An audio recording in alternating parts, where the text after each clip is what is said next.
Hi hello மக்களே, இன்றைக்கி என்ன பார்க்க போகிறோம்னு பார்த்தீங்கன்னா சிக்கன் கிரேவி தான் பார்க்க போகிறோம். தண்ணி கொஞ்சம் கெட்டி குழம்பு மாதிரின்னு சொல்லலாம். சோம்பு போட்டு பொரிய விட்டு 4 சின்ன வெங்காயம் ஒரு பச்சை மிளகா போட்டு நல்லா வதக்கிட்டு நல்லா அது பொன்னிறமாக வர வரைக்கும் அதை நல்லா ஃப்ரை பண்ணிவிட்டு அதோடு ஒரு 2 தக்காளி அதையும் நல்லா வதங்குற அளவுக்கு நல்லா வேக விட்டுறணும். வதங்கி வந்ததுக்கப்புறம் கருவேப்பிலை கொஞ்சமாக போட்டுட்டு இஞ்சி பூண்டு பேஸ்ட்டு கொஞ்சமாக ஆட் பண்ணி அதோட பச்சை வாசனை போகிற அளவுக்கு நல்லா மிக்ஸ் பண்ணி விட்டுறணும்.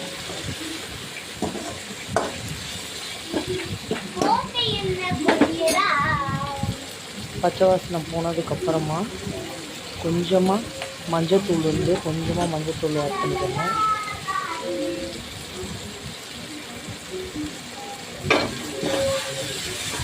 மஞ்சத்தூள் ஆட் பண்ணி நல்லா மிக்ஸ் ஆனதுக்கப்புறம் பார்த்திங்கன்னா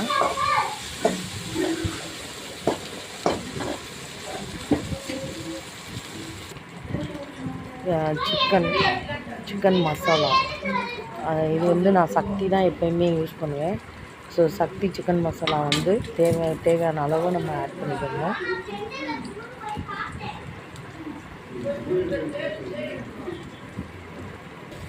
ஆட் பண்ணி நல்லா கிளறி விட்டு இப்போ எண்ணெய் பிரிஞ்சு வர மாதிரி வரையில் நல்லா கழுவி வச்சுருக்க சிக்கனை எடுத்து நம்ம ஒன்றா மிக்ஸ் பண்ணி விட்டுறணும் மசாலாவோட.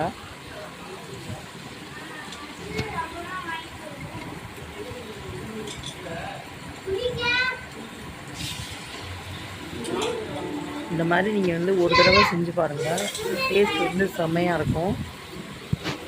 நான் எப்போயுமே இதில் என்ன தான் கடை மசாலா போட்டாலும் அதில் நான் எப்போயுமே ஒரு மசாலா ஆட் பண்ணுவேன். நல்லா சிக்கனை பரட்டி விட்டுட்டு நல்லா வேக விட்டதுக்கப்புறம் ஒரு 3/4 வேக்காடு 1/2 வேக்காடு அந்த மாதிரி வந்ததுக்கப்புறம் என்ன செய்யணும்னு பார்த்தீங்கன்னா இந்த அரைச்சி வச்சுருக்க மசாலா அதில் என்னென்ன ஆட் பண்ணியிருக்கேன் அப்படின்னு பார்த்தீங்கன்னா, எப்போயுமே கருவேப்பிலை கொத்தமல்லியெல்லாம் கிள்ளி போட்டாலும் தூவினாலும் பசங்கள்லாம் சாப்பிட மாட்டான். என்ன பண்ணுவேன் அப்படின்னு பார்த்தீங்கன்னா, எப்போயுமே கருவேப்பிலை கொத்தமல்லி எல்லாத்தையுமே அரைச்சி ஊற்றிடுவேன்.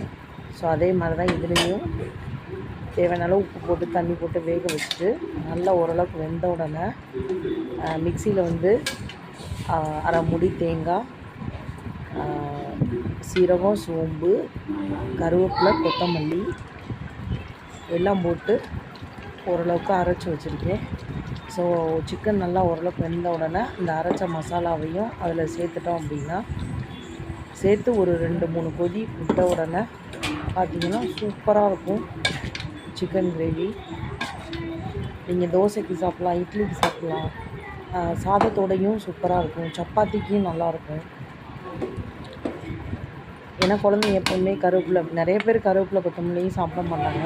இந்த மாதிரி செஞ்சோம் அப்படின்னா அதில் இருக்கிற சத்தும் நம்மளுக்கு கிடைக்கும். ஃபைனலாக சிக்கன் கிரேவி ரெடி ஆயிடுச்சு.